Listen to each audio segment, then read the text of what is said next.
Mujer, deberías ir siempre de luto, estar cubierta de harapos y entregada a la penitencia, a fin de pagar la falta de haber perdido al género humano. ¿No sabes que tú eres Eva?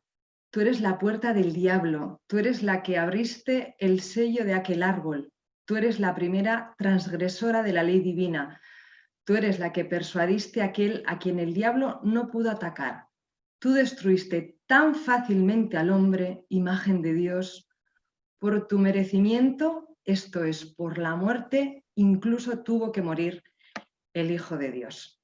Arratsaldeon, ¿qué tal? Bienvenidas, bienvenidos. La frase impacta, ¿eh? Bueno, ahora la vamos a comentar.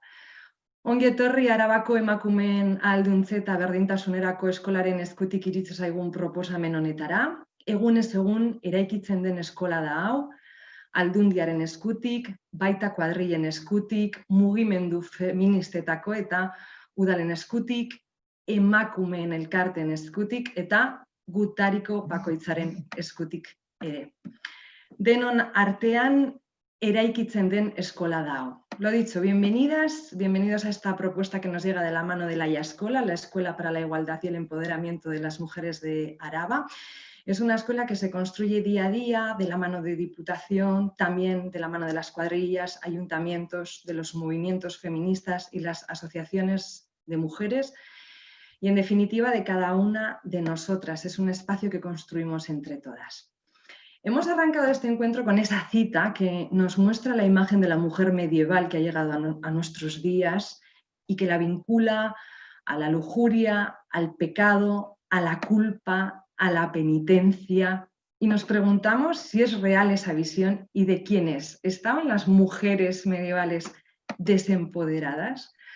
Bueno, el vídeo que vamos a ver hoy nos propone una revisión de todo lo que creemos sobre el románico, situando a las mujeres en el centro de esa reflexión. Y esto es un ejercicio inédito, porque no se había hecho hasta la fecha. Y la verdad es que nos devuelve una imagen muy diferente de la que se ha sentado en los últimos siglos. Y si os dijera que los templos eran espacios de poder de las mujeres, de las damas medievales, que ellas eran matronas de las iglesias, que las encargaban y las pagaban, y que precisamente por eso decidían la iconografía, las imágenes que en ellas se iban a representar y por tanto el mensaje que se quería transmitir. En nuestros templos hay una rica iconografía que nos muestra sus deseos y miedos, sus intereses, los asuntos que les preocupaban. Las imágenes sexuales de genitales muy frecuentes en nuestro románico nos desvelan las normas sexuales del momento, nos muestran también sus anhelos, por ejemplo, de fertilidad, de un buen embarazo, de un buen parto, y lo hacen sin los complejos y sin la visión, digamos, restrictiva con la que se ha leído en los siglos XIX y XX. ¿A quién le ha interesado silenciar sus voces y distorsionar su mensaje?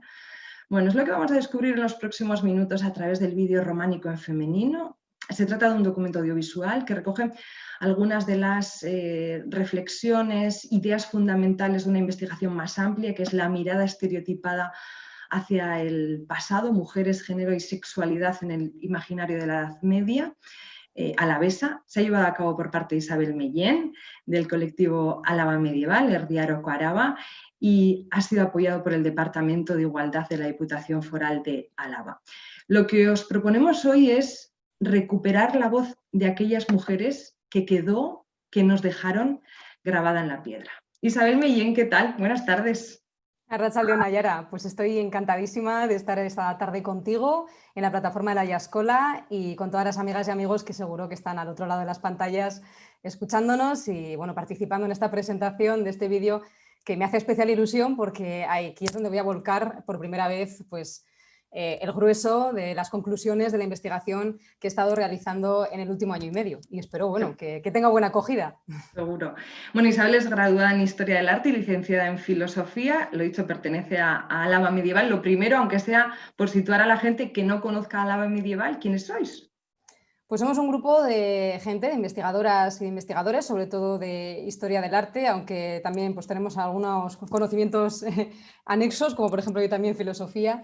Y nos juntamos ya hace unos 4 años para tratar de investigar el patrimonio medieval alavés y para darlo a conocer y difundirlo a través de diferentes iniciativas, como pues, por ejemplo visitas guiadas, excursiones, libros, exposiciones, vídeos, ya todo, cualquier formato que se nos ocurra para dar a conocer este patrimonio que tenemos en la provincia alavesa, que es riquísimo, que es súper interesante, como voy a intentar demostrar también con este vídeo, pero que al mismo tiempo es radicalmente desconocido y queríamos paliar de alguna manera eso. Desconocido, primero, en cuanto a nivel de investigación, de que quizá hay muchas cosas que todavía se pueden decir sobre él, y desconocido también para pues, gente de Álava y de fuera, que ni siquiera sabe el tesoro que tenemos aquí en nuestra provincia. Vamos a hablar hoy del románico en femenino y vamos a volver una mirada, vamos a darle la vuelta a la mirada que nos ha llegado en los últimos siglos. Cuando tú estudias la carrera, Isabel, ¿qué imagen del románico y de las mujeres se te da? ¿O si os da? Es aterradora.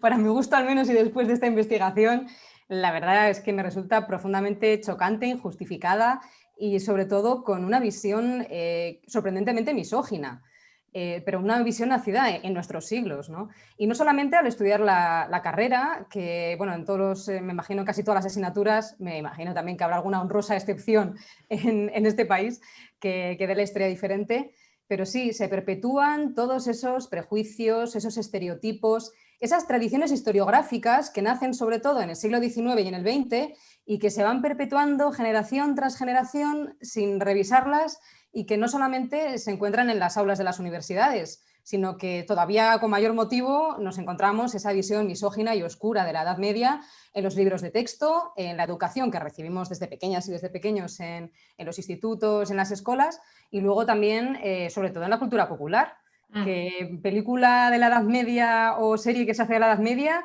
bueno, nos la pintan como una época hostil como pocas, misógina, llena de Oscura. enfermedades, eso es, como si la nuestra no lo fuera, ¿no? Llena de guerras y enfermedades también, ¿no? Pero bueno, solamente se ha focalizado en lo negativo de la Edad Media y al fijarse en lo negativo, las mujeres pues han recibido un doble palo, las mujeres medievales, ¿no? Entonces esto es algo que teníamos que solucionar de alguna manera. ¿Y cuándo y cómo empiezas a releer esas piedras y a darte cuenta de que igual ese mensaje que habías aprendido no era tal? Pues para empezar echando un simple vistazo al románico que tenemos en Álava. Enseguida me di cuenta de que no encajaba nada, porque el románico alavés es muy diferente a lo que viene en los manuales de románico al uso que nos podemos encontrar de otros lugares.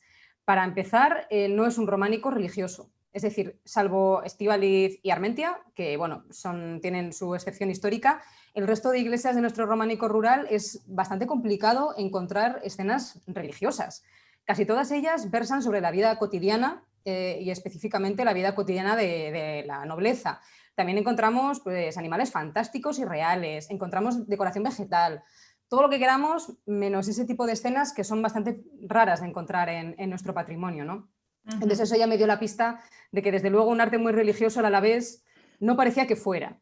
Y luego, sobre todo, ya entronqué más con el quid de la cuestión y con las mujeres a raíz de una investigación previa que hicimos sobre el desaparecido convento de San Francisco de Vitoria, un convento bueno, que nació en el siglo XIII y sobre todo conocemos la etapa de construcción gótica, y ahí me llamó muchísimo la atención darme cuenta de que todas las mujeres o todas las personas que habían contribuido a la creación de ese templo gótico eran todas ellas damas de la alta nobleza alavesa, importantísimas señoras con muchísimo poder que fueron construyendo el convento y enterrándose en él. Y al hacer una selección de las mujeres que habían participado en la creación de ese convento, me di cuenta de una cosa muy particular. Y es que, sobre todo, encontrábamos nombres de mujeres asociadas a este convento, que era masculino, por otro lado, en la Edad Media. Y también, bueno, en el Renacimiento encontrábamos también algunas mujeres que seguían un poco una tradición de matronazgo, ¿no? de gestión y pago de estos lugares.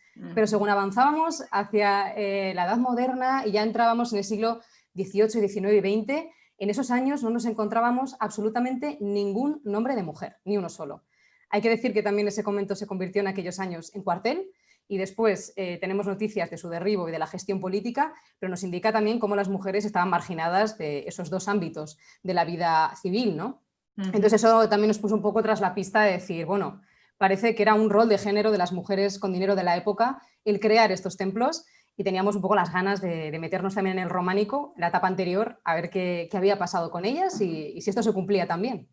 Hablas de matronazgo, que yo creo que aquí es una palabra clave y claro, la reflexión simplificada es sencilla. Si ellas pagaban, si ellas ponían la pasta en definitiva, no tiene mucho sentido que se mostraran como lujuriosas, pecaminosas, ¿no? Esto no se sostiene.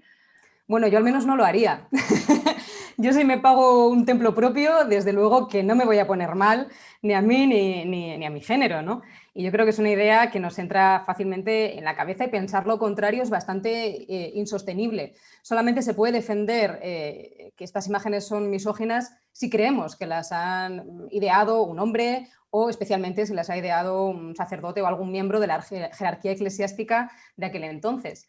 Pero bueno, lo mismo entonces que ahora, quien paga quiere salir en la foto y quiere salir bien guapa o bien guapo, ¿no? Con sus mejores galas y desde luego mostrarse como una persona poderosa, prestigiosa y bueno, un poco con toda la importancia social que se merece.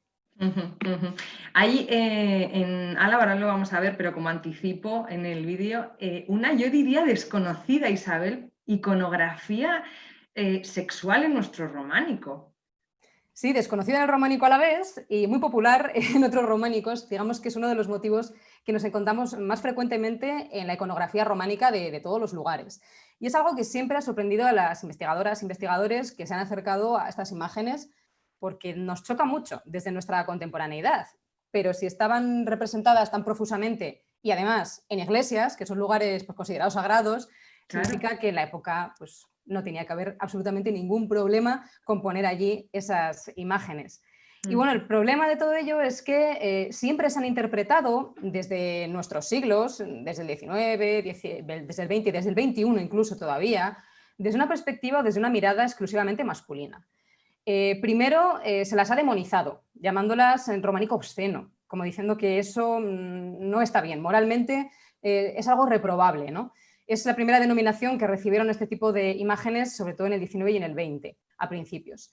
Y después ya, en las últimas décadas del siglo XX, se cambió la denominación a románico erótico, que no deja de ser también una mirada exclusivamente masculina.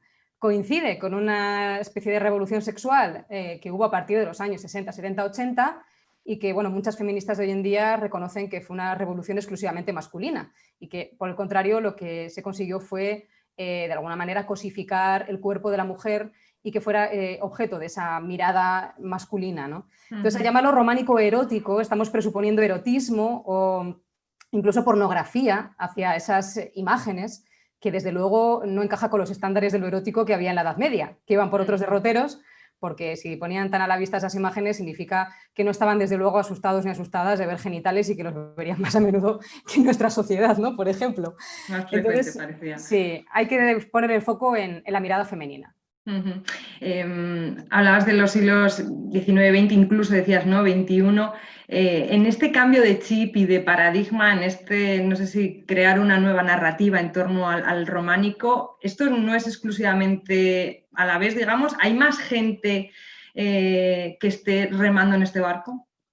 Desde luego, en las últimas décadas ha habido un esfuerzo ingente por repensar la historia y la historia del arte desde la perspectiva de género, que lo que hace es poner de relieve los vacíos deliberados que hay en el discurso de la historia y de la historia del arte, ese vacío que se le ha hecho siempre a las mujeres, no solamente recuperando los nombres de esas mujeres que contribuyeron como motores históricos, sino también señalando un poco las dificultades que tuvieron que afrontar u otro tipo de cuestiones que tienen más que ver con el concepto de poder que tenemos hoy en día. Porque hoy en día consideramos poder solamente a lo que hacen los hombres, ¿no? En la vida pública o poder en el ejército o para hacer la guerra, pero sin embargo las mujeres a lo largo de la historia pues hemos tenido otro tipo de poder, quizá más invisible, pero que estaba ahí presente y que creo que estas damas lo ejemplifican a la perfección, ¿no? Con esa idea de gestionar, crear las iglesias, encargarse de la familia, del linaje, de la gestión de la tierra y de los bienes. Todo eso es poder. Lo que pasa es que desde nuestros siglos pues quizá no se ha querido reconocer. Y desde luego es un movimiento muy extenso que se está realizando en todas las épocas, desde varias disciplinas, pero que sí que es verdad que habíamos identificado que en el románico pues había todavía una carencia. A nivel estatal, digamos que han sido pocos o muy seleccionados los estudios que se están encargando de reivindicar a las mujeres relacionadas con el patrimonio románico. Hay muchos estudios de matronazgo, pero quizá no tantos de iconografía. Pero, por ejemplo, a nivel internacional, la bibliografía que hemos consultado en otros idiomas, ahí sí que se nos muestra que es un movimiento potente, que cada vez se está repensando más estas cuestiones y que no va a haber una vuelta atrás. Bueno, vamos enseguida a ver el vídeo y nos lo va a presentar ahora Isabel, pero luego, después del vídeo, vamos a tener un ratito para charlar, para debatir, así que voy a dar un número de teléfono para las y los que nos estáis viendo, para que lo apuntéis y a través de ese teléfono nos podéis mandar, bueno, pues preguntas para Isabel, reflexiones, así que podéis tomar nota durante el vídeo y luego nos las hacéis llegar. El teléfono es 600-771-183, lo repito, 600-771-183. Así que lo dicho, luego después del vídeo vamos a tener un ratico para comentar si hay algo que yo estoy convencida que os sorprenda, en lo que queréis ahondar o que queréis preguntarle a Isabel, pues nos lo hacéis llegar. Y ahora sí, nos presentas el vídeo, Isabel, cuéntanos, ¿qué vamos a ver? Bueno, pues vamos a ver un audiovisual de unos 35 minutos que surgió debido, pues cómo no, como tantas cosas en estos tiempos, a la pandemia mundial que estamos viviendo en nuestras propias carnes. Y es que en un principio, para dar a conocer los resultados de esta investigación, pues tenía pensado pues, bueno, hacer un recorrido por la zona rural alavesa, entablando pues, diálogo con la gente de los concejos para ir comentándole pues, las novedades que teníamos sobre su patrimonio, que tienen más cercano. Y nada, pues al final se hizo imposible con esta situación, decidimos reconvertirlo en un audiovisual y bueno, espero que haya sido mejor idea, porque así no solamente vamos a llegar a esa gente, sino que espero que trascendamos un poco las fronteras de Álava y lleguemos a otros lugares donde puedan establecer paralelismos con las ideas que presento en este vídeo. O sea que bueno, espero que os guste. Vamos a ello. Vamos a compartirlo.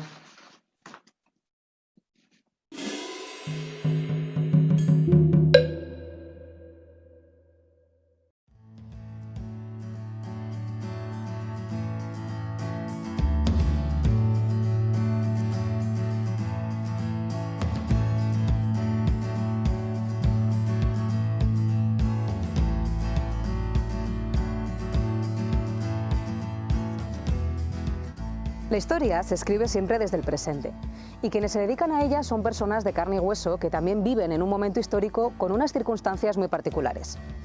Las verdades incontestables de cada época, las cosas que damos por sentadas y por dogma en nuestras vidas, muchas veces sin darnos cuenta, pasan a formar parte de nuestra cosmovisión sobre otros tiempos del pasado.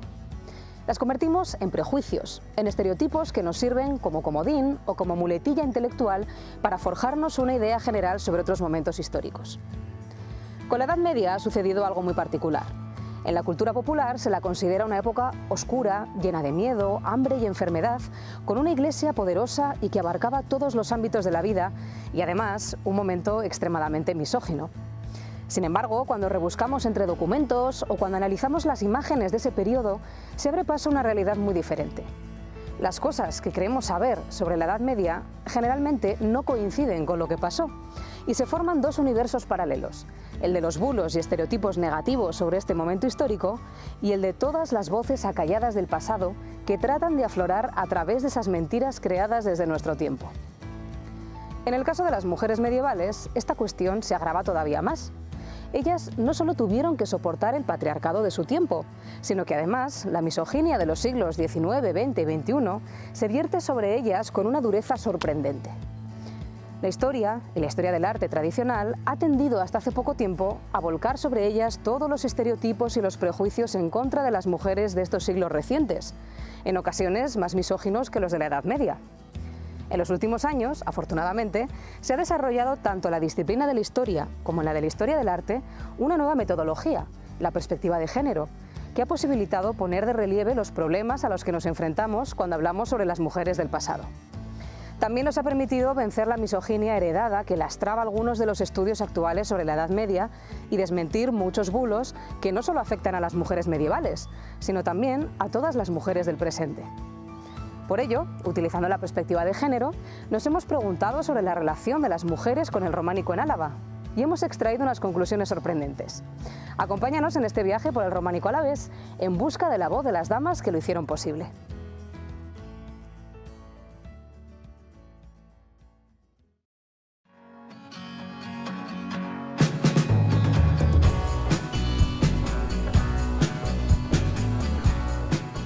Nuestro itinerario comienza por el santuario de Estíbaliz, la joya indiscutible del románico vasco.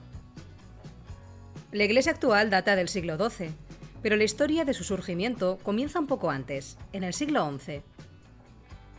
Sabemos que sobre el cerro donde hoy en día se alza orgulloso el santuario, existió una fortaleza o castillo, una tenencia, desde la que ejercieron su dominio hombres como Íñigo López o Lope Íñiguez, del linaje que posteriormente sería conocido como la Casa de Haro. Estos personajes ejercían su poder en la llanada alavesa gracias a su fidelidad a la corona castellana y leonesa, por la cual habían obtenido su dominio sobre Álava. Tras la muerte de Lope Íñiguez a finales del siglo XI, hereda la tenencia Lope González, el marido de su hija, Toda López, la primera protagonista de esta historia.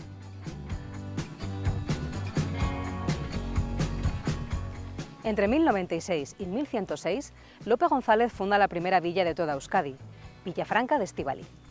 Hoy en día se ha convertido en un humilde pueblo a las faldas del cerro donde se ubica el santuario, sin ningún vestigio que nos hable de su pasado medieval, pero durante todo el siglo XII se convirtió en uno de los lugares más prósperos de todo el País Vasco, llegando a tener un lucrativo mercado por el que disputaron los reyes Sancho VI el Sabio de Navarra y Alfonso VIII de Castilla. Como su propio nombre indica, el lugar se creó para atraer a francos, es decir, población francesa proveniente del otro lado de los Pirineos. Desconocemos el papel que jugó Toda López en la creación de Villafranca, puesto que lamentablemente a lo largo de los siglos ha desaparecido el fuero que le dio origen y solo nos han quedado noticias dispersas de su existencia. Pero sin duda, esta villa fue parte de los planes de Toda López para la creación de la iglesia románica.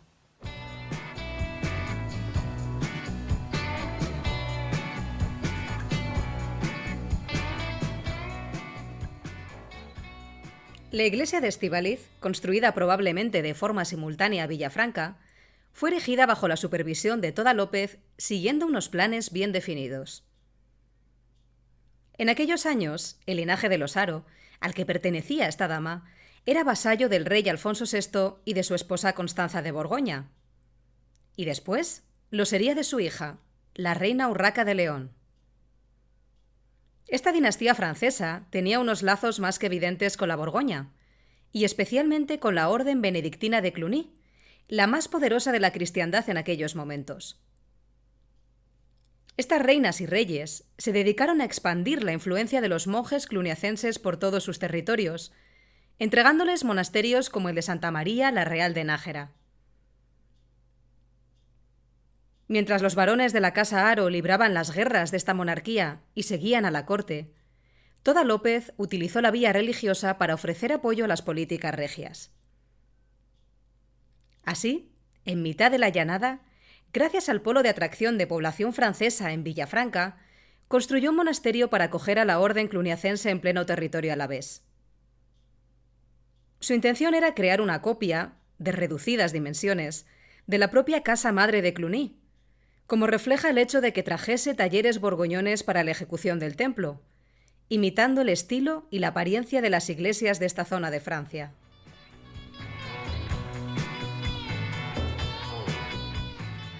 Las obras de construcción de Estíbaliz comenzaron a inicios del siglo XII y se prolongaron al menos hasta 1138. En ese año, María López, la hija de Toda López, culmina la estrategia político-religiosa iniciada por su madre, donando Villafranca, el monasterio recién construido de Estíbaliz y varias propiedades por toda Álava a Santa María la Real de Nájera y a San Pedro de Cluny, replicando de este modo las acciones de la monarquía castellana y leonesa a la que servía su linaje.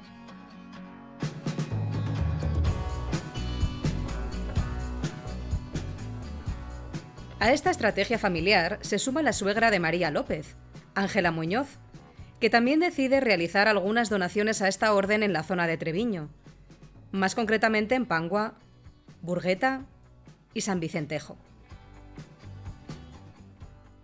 Lo que nos muestra este caso particular, conocido a través de la documentación conservada, es la importancia del matronazgo femenino en los siglos del románico. Las mujeres nobles eran frecuentemente las constructoras de iglesias, las que ponían el dinero y los recursos necesarios, las que decidían su finalidad y también la iconografía que utilizarían para dar un mensaje concreto. A cambio, satisfacían unos intereses familiares estratégicos y lograban así beneficios políticos, renombre y otras ventajas para su linaje.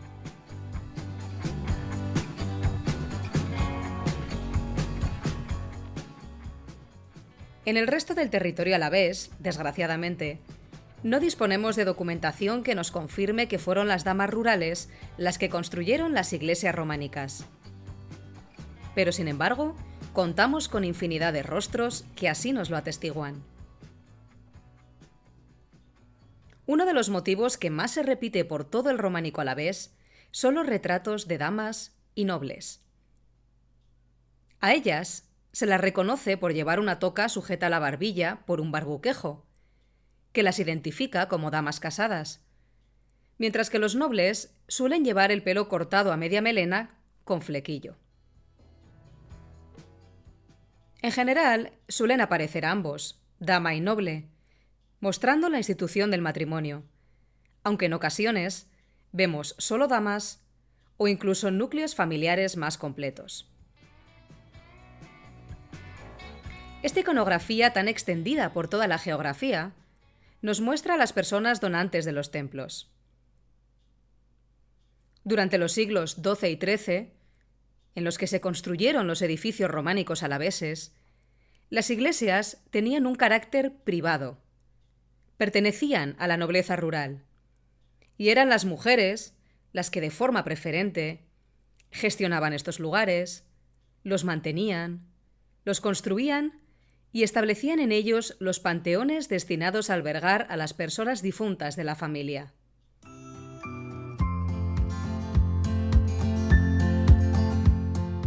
Su papel como cuidadoras del linaje, entendido en el sentido político que tenía en la Edad Media, hacía que mostrasen toda la propaganda familiar a través de las iglesias privadas.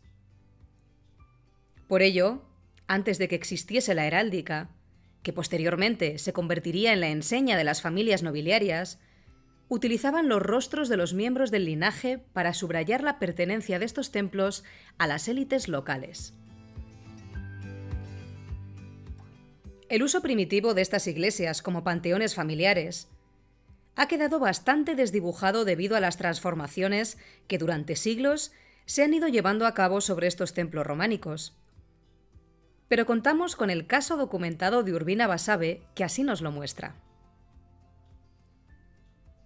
Hasta nuestros días ha llegado la transcripción de un epitafio perteneciente a una tumba que existió en el interior de la iglesia y que decía lo siguiente: Aquí yace sepultado el conde don García de Mendoza, hermano del conde de Cuatro Manos, y su muy cara llamada mujer, que edificaron este monasterio. Murió en la batalla de Alarcos. Este caso excepcional, en el que además se ha conservado el edificio con rastros del panteón familiar medieval que se fue acrecentando con el tiempo, nos permite comprender el uso funerario que tenían las iglesias privadas en el contexto alavés.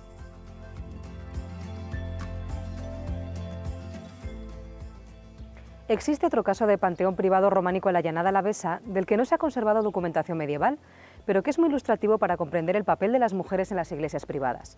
Hablamos del conjunto pictórico de Alaiza. Desde que se descubrieron en el año 1982, las pinturas de Alaiza han generado controversia, todo tipo de teorías interpretativas y han sorprendido por no mostrar ningún elemento religioso a pesar de estar representadas en el ábside de una iglesia. Sin embargo, si las interpretamos desde el punto de vista de las iglesias privadas y de su uso como panteones funerarios de los linajes locales, encontramos pistas sobre su sentido y sobre los roles de género de las mujeres y los hombres de la nobleza del siglo XII.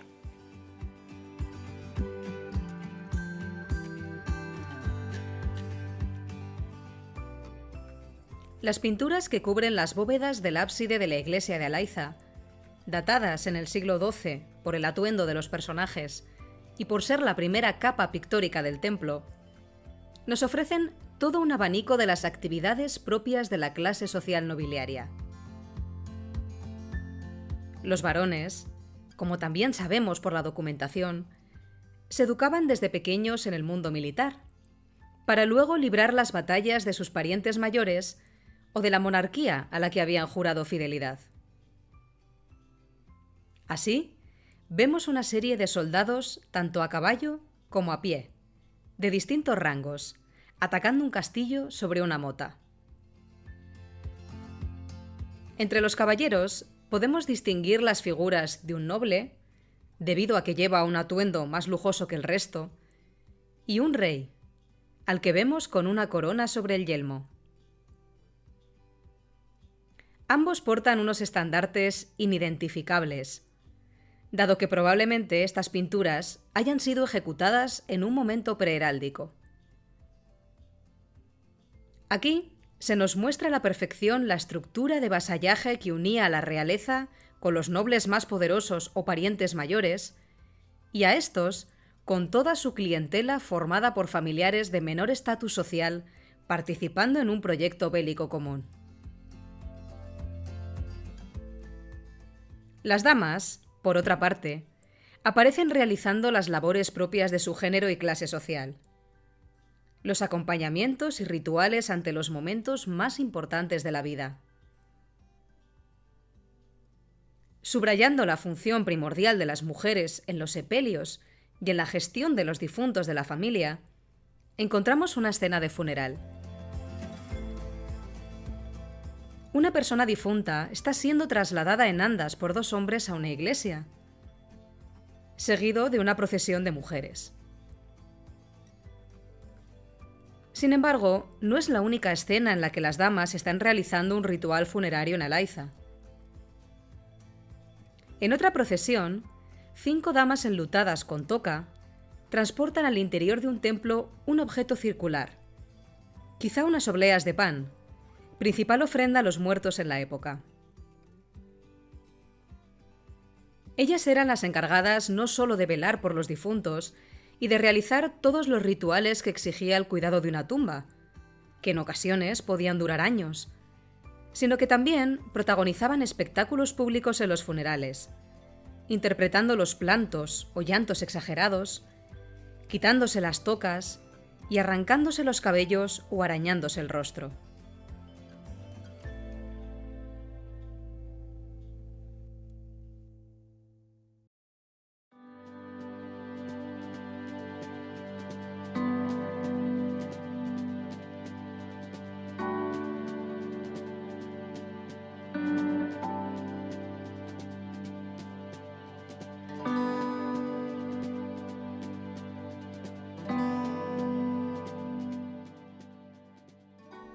En siglos más avanzados, con más documentación, las veremos también cantar endechas o poemas que improvisaban ellas mismas frente a un gran público, en los que cantaban las honras y las hazañas de la persona difunta. También, como parte de su rol de género, se encargaban de fundar panteones familiares, de sufragar los gastos de construcción de capillas e iglesias privadas para este fin, y de elegir la iconografía que decoraría estos espacios de representación y promoción del linaje. Las propias pinturas de Alaiza, muy probablemente, sirvieron también para esta función de loa y de elogio a los miembros de la familia que inauguró su panteón privado en esta iglesia en el siglo XII, y que muy posiblemente, a juzgar por la particular arquitectura de este templo y las reformas posteriores, mantuvo este uso funerario privado más allá del siglo XV.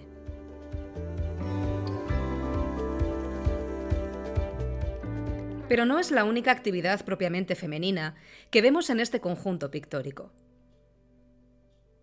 Otra procesión de damas nos informa de la tradición y prestigio que tenían los acompañamientos femeninos en la Edad Media. Cuanto más estatus tenía una dama, mayor era la cantidad de mujeres que solía concitar a su alrededor, a modo de pequeña corte, y sus acompañamientos públicos en momentos de gran relevancia eran símbolo de preeminencia social. En esta procesión de damas de Alaiza, vemos algunas de ellas vestidas con elegancia, dirigiéndose hacia una casa donde aguardan otras 2 mujeres. Todas llevan regalos en las manos. Muy posiblemente se trate de la celebración de un reciente nacimiento, momento fundamental para los linajes y uno de los cometidos más importantes de las mujeres nobles, que debían velar por la descendencia y sucesión familiar. En esta época era costumbre llevar algunas ofrendas para las mujeres recién paridas y para el bebé que acababa de nacer.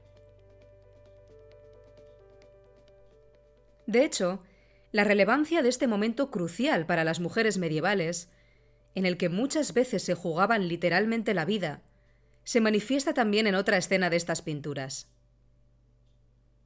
En ella vemos una mujer con toca, es decir, casada, en pleno parto. La cabeza de un bebé asoma entre sus piernas, y debajo vemos una especie de palangana o vacinilla, objeto que suele aparecer en las representaciones de alumbramientos de este momento histórico.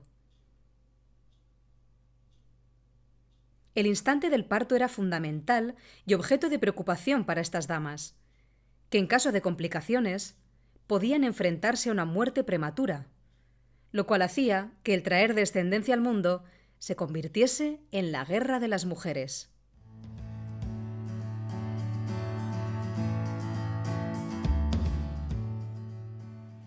No es de extrañar que estas damas, en sus iglesias propias, decidiesen favorecer la fertilidad y el buen desenlace de estos partos a través de imágenes propiciatorias o apotropaicas, destinadas a conjurar la buena fortuna.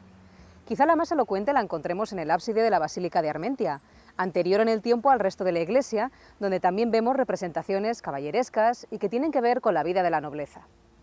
En los capiteles de una de las ventanas exteriores de la cabecera nos encontramos con unas curiosas escenas.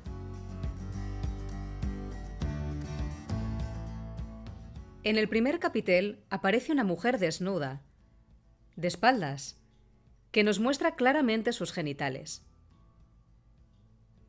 Junto a ella vemos una inmensa vulva con pies y cabeza, una personificación similar a las que encontramos en los pines o ballets medievales que han sido hallados por toda Europa cerca de santuarios y lugares de peregrinación. Se cree que este tipo de exvotos o de ofrendas servían para hacer peticiones de fertilidad y para propiciar el buen término de los embarazos. Parece que esa es también la intención de esta imagen, ya que en el capitel contiguo vemos un hombre mesándose las barbas rodeado de 2 mujeres embarazadas, una de ellas con una tripa considerable y la otra llevándose la mano al vientre. Tanto el hombre como una de las mujeres llevan unas ramas en alusión a la fertilidad, muy similares a las que portaban algunas de las damas de Alaiza. Es posible que las representaciones de exhibicionistas de ambos géneros y de genitales por todo el románico a la vez también tengan que ver con estos rituales de fertilidad y con la importancia que tenían para la sociedad medieval, especialmente para las damas de la nobleza, en cuyos hombros recaía la responsabilidad de la perpetuación del linaje.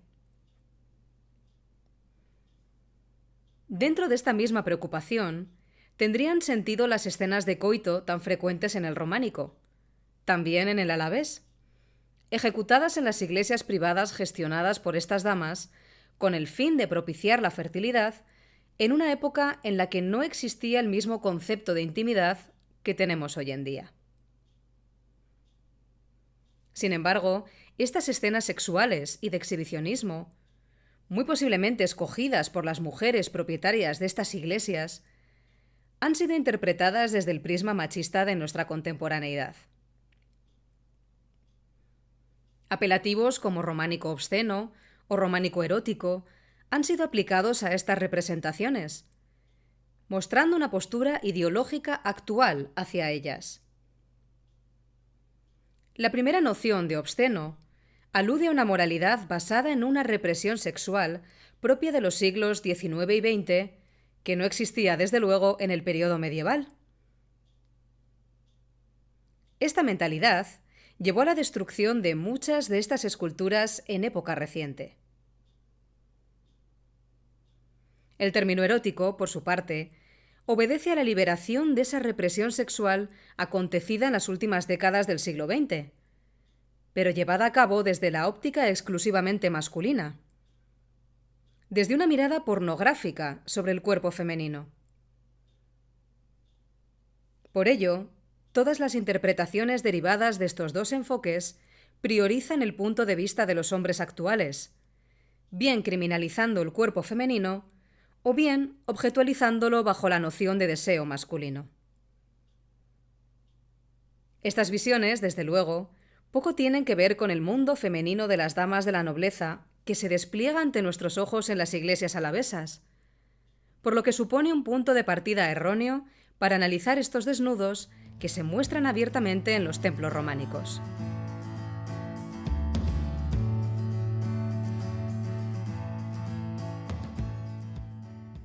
Sin embargo, a la hora de justificar la misoginia de las interpretaciones actuales sobre estas imágenes que incumben al cuerpo femenino, se han utilizado algunas fuentes medievales interesadas.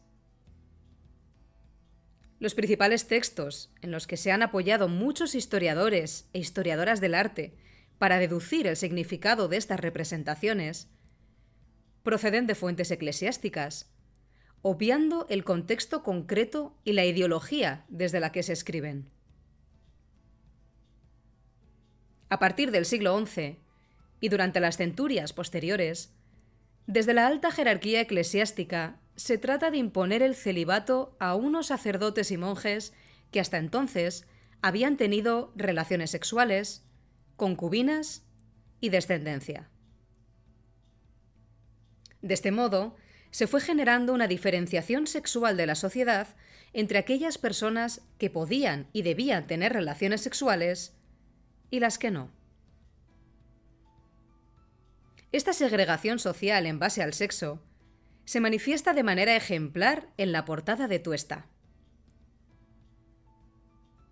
En este complejo programa iconográfico, en el que destaca el rostro de la dama encargada de su creación, rodeada de ángeles, en el punto más notable de la portada, vemos infinidad de representaciones de la vida cotidiana de la nobleza.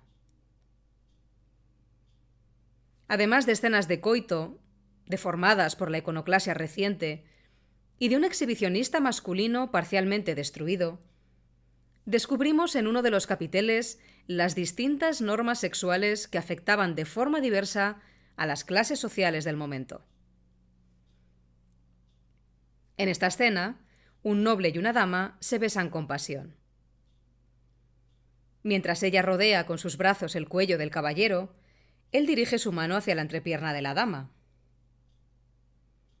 A su lado, un clérigo solitario, sujetando un libro entre las manos, contempla un tipo de comportamiento que ha sido vetado para los hombres pertenecientes a su grupo social. Como podemos comprobar, las clases nobiliarias representan con total naturalidad en sus templos escenas sexuales, genitales y muestras amorosas sin ningún atisbo de censura o de reprobación hacia ellas.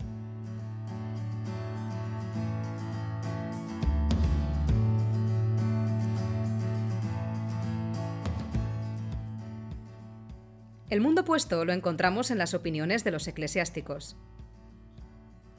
Para evitar las tentaciones de la carne, los textos procedentes del ámbito religioso comienzan a desarrollar una creciente misoginia en la que atacan a las mujeres a través de toda clase de estereotipos y bulos sobre su sexualidad, su comportamiento supuestamente lujurioso y su capacidad para incitar a los hombres al mal.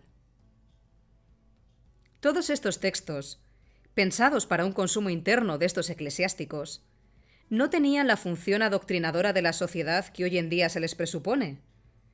Y es más que probable que las mujeres y damas de la nobleza medieval jamás tuviesen acceso a ellos, como si tenían, en cambio, a toda la literatura y las historias del amor cortés. Por ello, utilizar únicamente algunas fuentes misóginas procedentes de los monjes y miembros de la jerarquía eclesiástica medieval ha llevado a sostener ideas hoy en día muy extendidas, pero con toda probabilidad erróneas, sobre algunas de las imágenes más prolíficas de la Edad Media que atañen a las mujeres.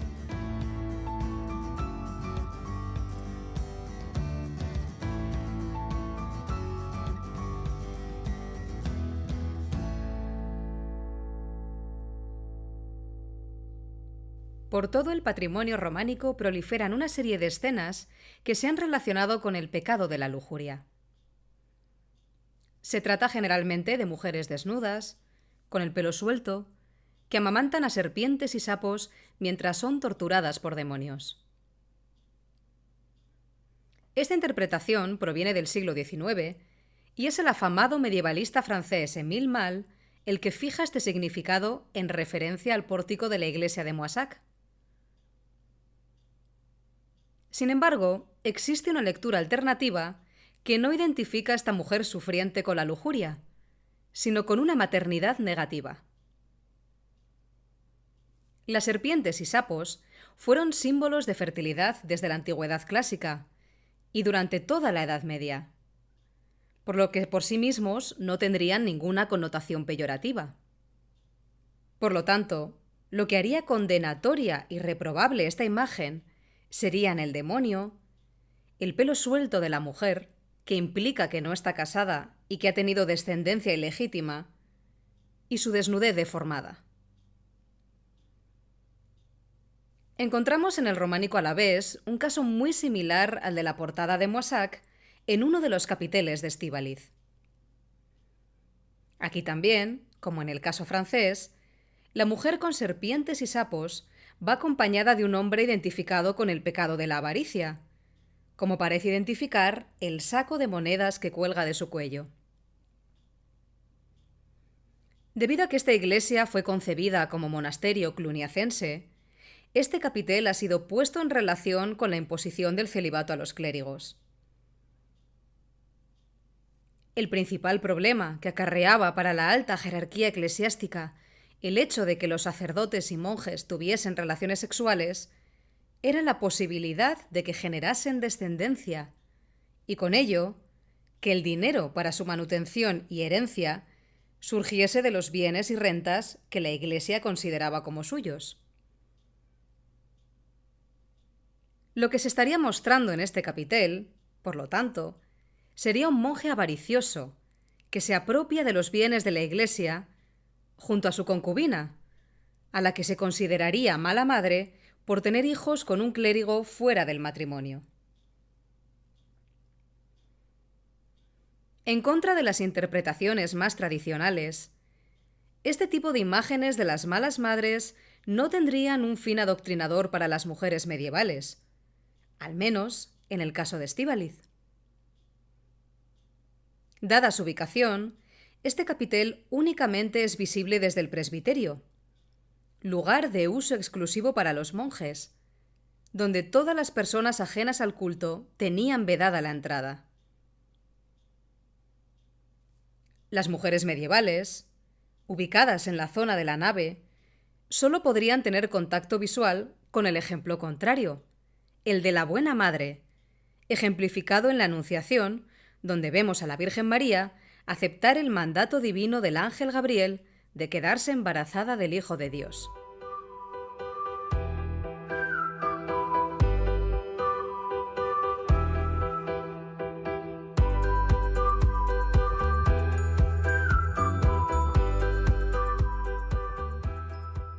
En el resto de iglesias románicas de Álava, de carácter privado y no orientadas hacia un uso monacal, también tenemos imágenes de cuerpos femeninos que han sido identificadas de forma errónea con el pecado de la lujuria. Quizá la más elocuente se encuentra en la iglesia de Domaikia. En el presbiterio contemplamos toda una estampa familiar en los capiteles de las ventanas, donde vemos lo que parece ser un padre junto a dos hijas a las que agarra por los hombros, y enfrente la posible madre, vestida como una elegante dama, pero rodeada de serpientes que emergen de su boca y se agarran a sus pechos. En este caso, resulta impensable que la propietaria y mecenas del templo se representase a sí misma como una lujuriosa o como una mala madre, sino más bien todo lo contrario. Aparece con una toca que la muestra como mujer casada, por lo que su descendencia es completamente legítima. Viste ropas elegantes que la sitúan como dama de la nobleza, y su intención más bien parece la de identificarse con la diosa Telus, la diosa tierra que da un linaje fuerte y próspero. Del mismo modo, en otra ventana del mismo templo, contemplamos la versión masculina de esta misma idea. De la boca de un noble emergen las serpientes que aluden a la fertilidad y a la descendencia, enroscándose a su alrededor y mostrando 4 rostros en los círculos que forman los cuerpos de estas culebras. Así, las mujeres con serpientes y sapos que visten elegantes ropas y llevan tocas no deben ser entendidas como alegorías de las malas madres, sino con una identificación de las damas medievales con la figura de la buena madre, dentro del rol de género de guardianas del linaje que tenían en su momento histórico.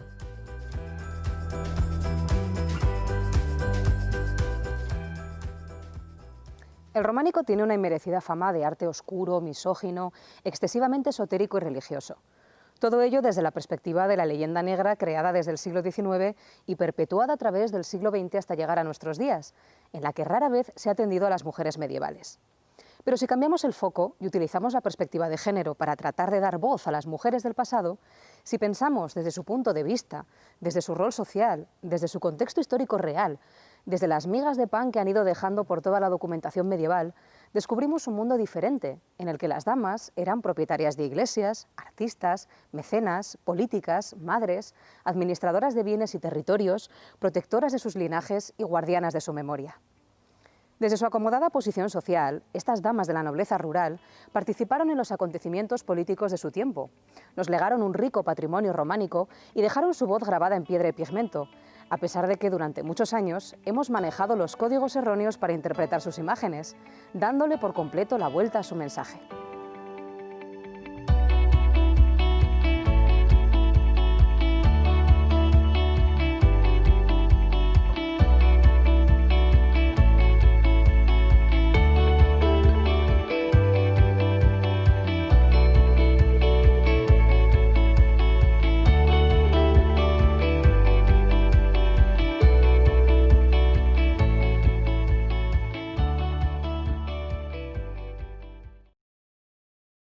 Bueno, ya lo hemos solventado y ya hemos podido ver ese vídeo maravilloso. Abrimos ahora un espacio para recoger vuestras preguntas, vuestras reflexiones, que además ya nos están llegando bastantes, así que sin más, si te parece, Isa, empezamos ya a responder a las cuestiones que nos está mandando la gente. Recuerdo antes el número por si alguien más se anima mientras estamos charlando. Estaremos un ratito todavía, es el 600-771-183, 600-771-183 por WhatsApp o por Telegram.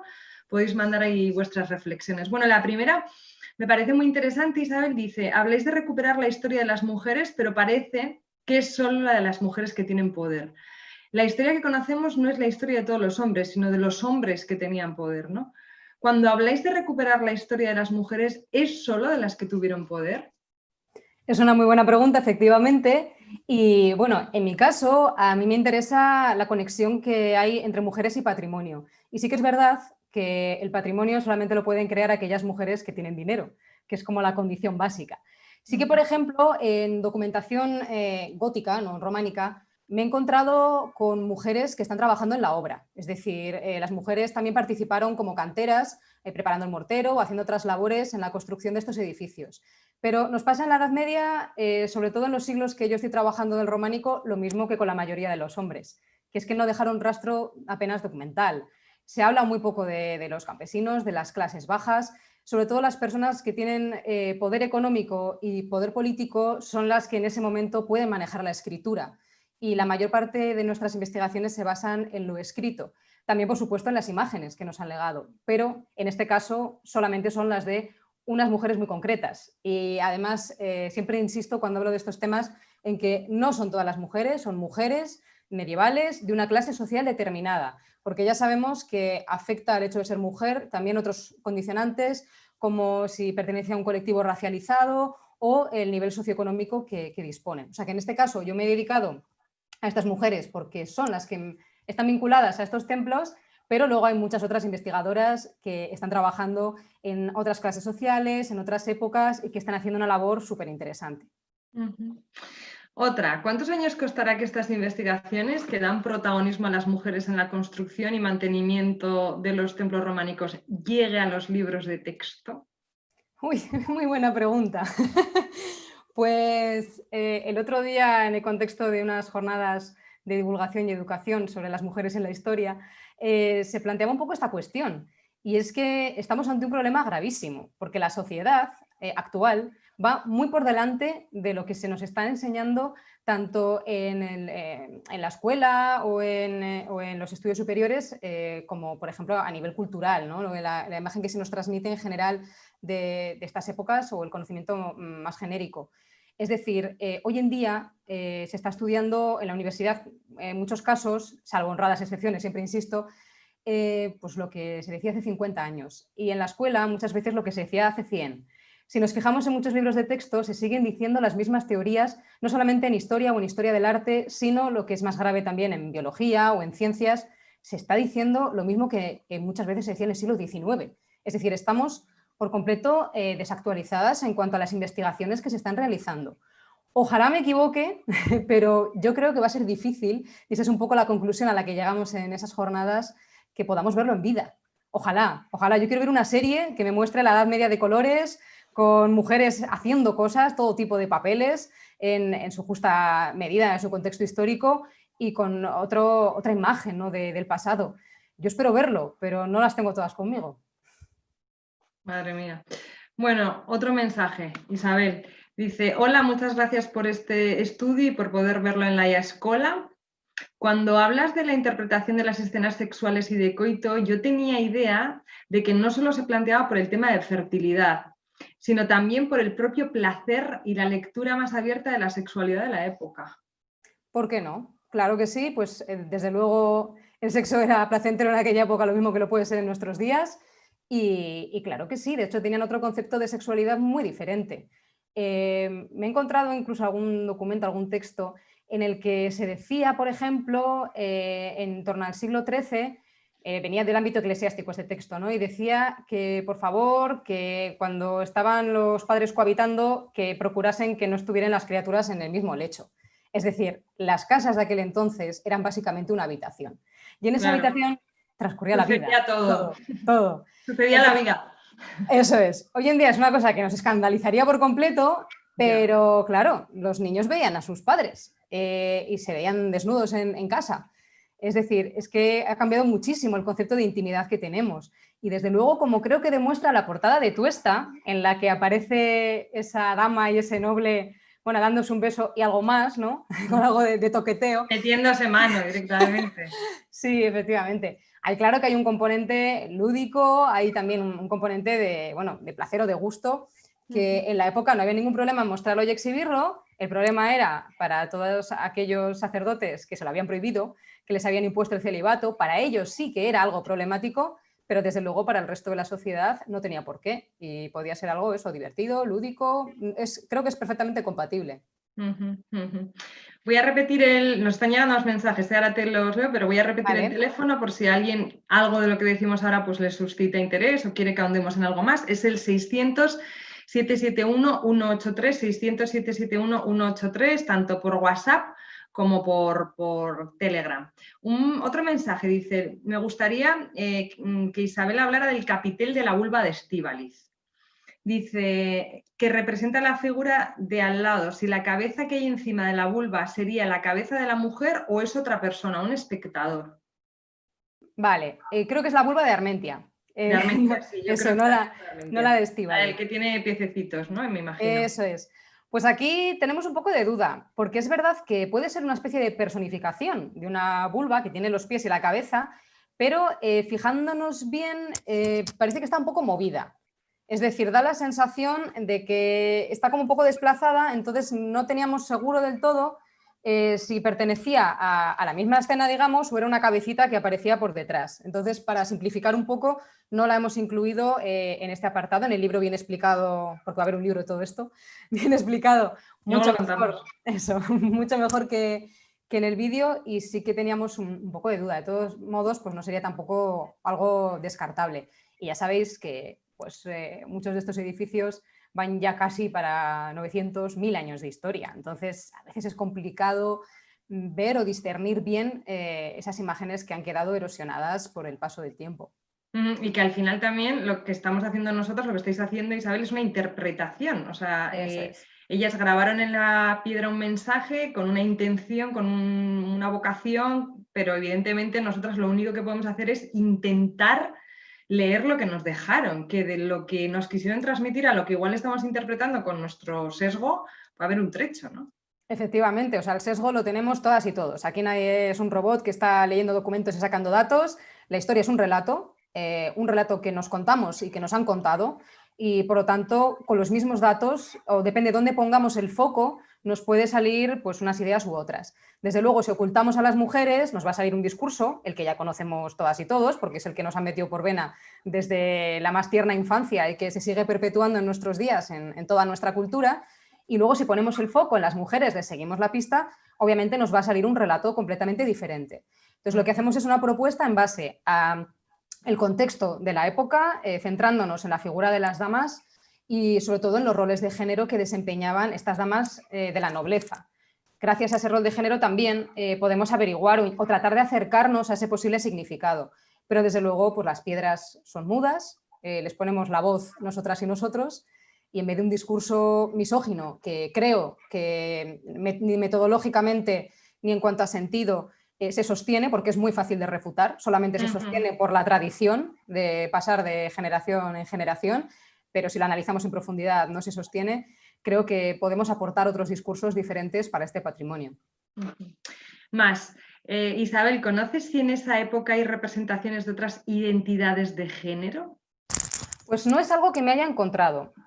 Lo he pensado, lo he reflexionado mucho. En textos, desde luego que sí, aparece, bueno, es un tema muy interesante que de hecho en el futuro me gustaría investigar más en profundidad, a ver cómo eran las identidades de género en la Edad Media, porque es un tema interesantísimo.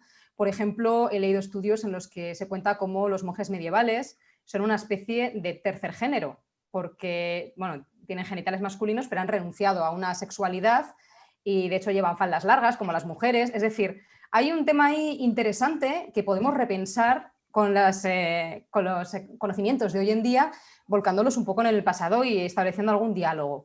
Pero en cuanto a imágenes, no me las he encontrado. También es cierto que, como ya hemos dicho, sobre todo y específicamente las damas y nobles de esta época tenían unos roles de género muy, muy marcados y era difícil salirse de ellos.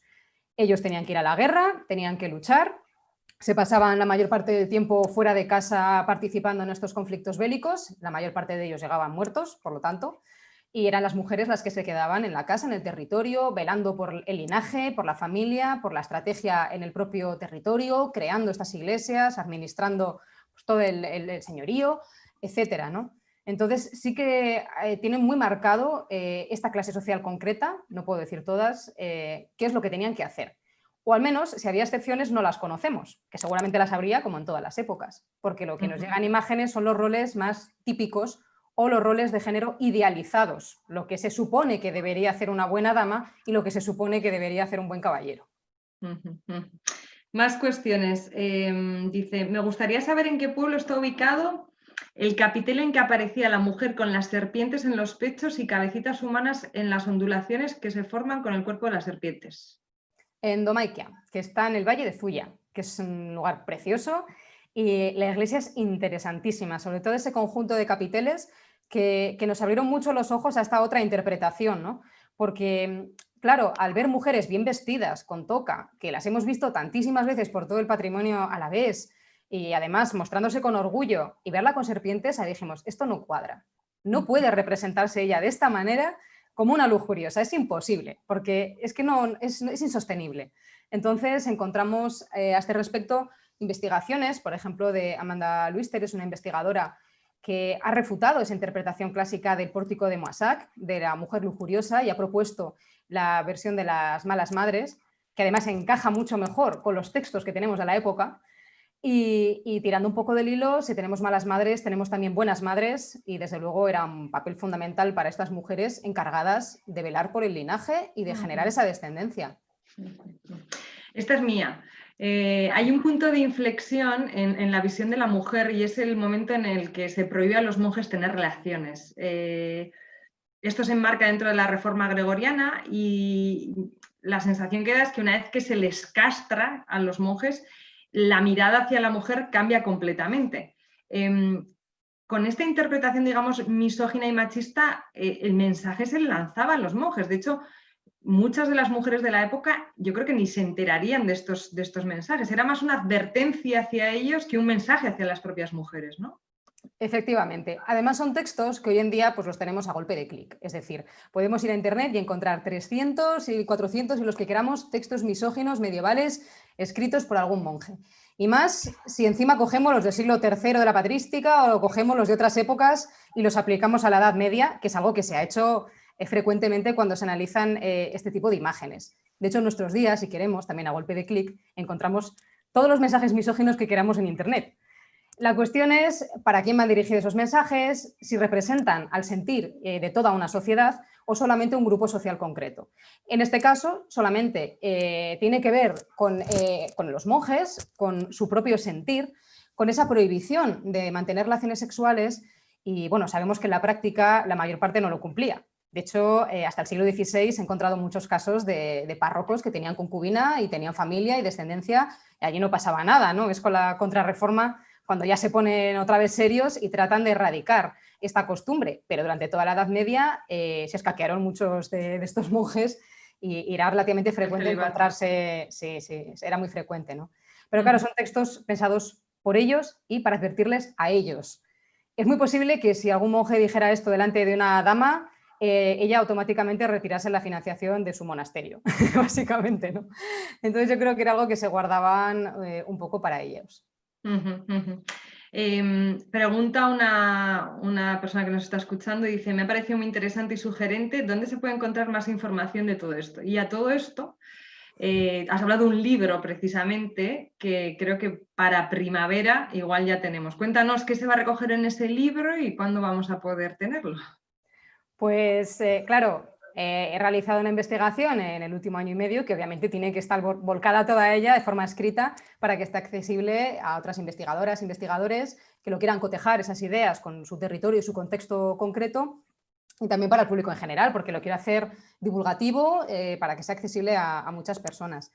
Se va a llamar Tierra de Damas, ese libro, y claro, en un principio iba a salir este otoño, pero adelanto ya que estamos preparando o pensando en una exposición de cara al año que viene, más o menos para primavera. Entonces nos gustaría lanzar la exposición y el libro que la complemente a la vez. Y, bueno, pues este libro se va a contar un poco desde lo que son las iglesias privadas, que a pesar de que es algo muy conocido para las personas que investigan estos temas medievales y acontecía en todos los territorios, no solamente en Álava, pues quizá para el gran público es algo muy desconocido, ¿no? Tenemos la idea de que las iglesias siempre han sido de la iglesia y resulta que no, que la mayor parte del tiempo estuvieron en manos privadas. Y luego pues también hablaremos de esos temas iconográficos, de cómo repensar esas imágenes y un poco de la labor de matronazgo de las mujeres alavesas y de cómo también incluso mostraban sus ideas políticas en los templos. Es una idea que aquí, por ejemplo, por tiempo no he reflejado en este audiovisual, pero que es muy interesante porque se puede deducir incluso un poco por dónde iban los entresijos de la política del momento y a quién juraban fidelidad estas damas. Interesante. Nos dejas ahí el hilico para tener los dientes largos y bueno, y que nos queden ganas de seguir sabiendo. Hablabas antes de que la idea era hacer una visita guiada y ya con esto vamos cerrando. Sería fascinante, Isabel. Una visita guiada, evidentemente no estamos en el mejor momento para hacer visitas guiadas, pero la idea es hacer un paseo por nuestro románico, por nuestros pueblos en los que podamos ver esta iconografía, estas vulvas, estas escenas sexuales, ¿no? que yo creo que no se conocen mucho y reprogramar nuestra narrativa en torno a ello. Pues de hecho ya este mismo mes hemos estrenado una visita que se llama Las Damas de Estíbaliz, donde aprovechando el Centro de Interpretación del Románico en Álava, que está allí en el santuario, y también pues, la propia iglesia románica financiada por Toda López y su hija María López, pues aprovechamos para darle un poco la vuelta a la tortilla, repensar esa Edad Media misógina que nos han vendido, que no es más que pues, una cortina de humo para que no veamos otras cuestiones, y vamos a pensar ese papel de las mujeres. No solamente el matronazgo, sino también, aprovechando las imágenes que vemos allí en el santuario, pensar sobre ellas, reflexionar a quién iban dirigidas, cuál es el contexto histórico que las rodea, y no desde luego identificarlas todas con un simple vistazo, con brocha gorda, como se suele hacer. En cuanto vemos una mujer, ¿no? Algo malo significa. Pues no, ya vemos que hay más posibilidades que se pueden fundamentar históricamente y que, bueno, animar a la gente cuando se pueda. Esta visita no la haremos solamente este mes, la haremos en muchas más ocasiones, espero, que se animen a verla. Y mi intención también es hacer quizá un recorrido especial a Laiza, subrayando el papel de esas mujeres que por primera vez con esta investigación se han sacado a la luz, porque estaban ahí, pero ignoradas. Nadie había pensado en ellas, nadie les había dado un contexto, no se sabía lo que hacían, e incluso la mujer parturienta había sido identificada con un demonio, con un exhibicionista masculino, es decir, ni siquiera sabían distinguir lo que era una mujer de un hombre en la época, y es relativamente claro por la vestimenta, ¿no? Entonces, ahí sí que me gustaría dedicarles a esas damas de Estíbaliz también una visita especial para todas aquellas personas que quieran conocerlas y conocer su contexto. Bueno, pues tenemos las damas de Estíbaliz, para quienes están, que además la gente ha preguntado, Isabel, por cuándo se puede, cómo se pueden hacer las visitas guiadas. Por ahora están las damas de Estíbaliz y quizá pronto tengamos las damas de Alaiza. Bueno, ha sido un placer. Igualmente. Isabel, muchas gracias, muchas veces y felicidades por vuestro trabajo que nos llega a todas. Bueno, lo dicho, para primavera el libro, a quien quiera seguir ahondando, la conferencia está grabada y se va a poder ver en Laia Virtuala, así que podéis entrar, podéis echar un vistazo, podéis compartir. Además, en Laia Virtuala tenéis muchas conferencias, charlas que se han ido colgando durante este año de pandemia. Ahí podéis ver y escuchar, por ejemplo, la conferencia de Pamela Palenciano, que reflexionó sobre cómo manejar la violencia machista, charlas grabadas en pleno confinamiento. Bueno, pues son cosas buenas que nos ha traído también esta pandemia, disponer de esa documentación, que siempre es un gusto, en laiaplazara.eus/aurkezpenak, aurkezpenak/laiaeskola-virtuala, bueno, ahí están colgadas todas. Así que esandakoa, Laia Virtualean ikus dezakezue hitzaldi ugari, pandemiako urtenotan zintzilikatu direnak. Un montón de vídeos hay para ver hasta enero, que ya se retoman la actividad de Laia Eskola presencial, así que, bueno, pues todas invitadas. En laiaeskola.eus se recogen además las aportaciones. Mi esker, bihotz esorregoteagatik, y hasta la próxima. Muchas gracias. Eskerrik asko guztioi. Agur.